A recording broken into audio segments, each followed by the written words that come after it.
Hello అందరికీ! సింపుల్‌గా కొబ్బరి చట్నీ ఎలా ప్రిపేర్ చేయాలో చూసేద్దాం.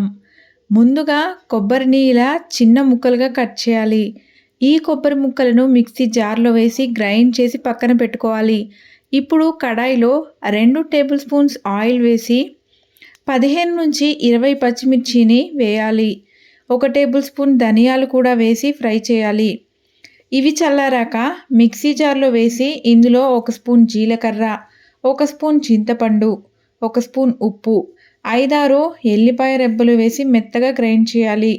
ఇప్పుడు ఇందాక గ్రైండ్ చేసుకున్న కొబ్బరిలో ఈ పచ్చిమిర్చి పేస్ట్ వేసి తగినంత ఉప్పు కూడా వేసి బాగా కలపాలి.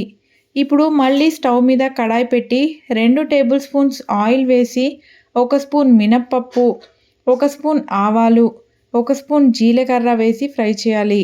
ఇవి వేగాక 6 ఎండుమిర్చి కూడా వేసి ఇవి కూడా వేగాక 3 రెమ్మల కరివేపాకు, అలాగే పావు స్పూన్ పసుపు వేసి ఫ్రై చేయాలి. ఇప్పుడు ఈ తాలింపును కొబ్బరి పేస్ట్‌లో వేసి అంతా కలిసేలా కలుపుకోవాలి. యమ్మీ యమ్మీ కొబ్బరి పచ్చడి రెడీ!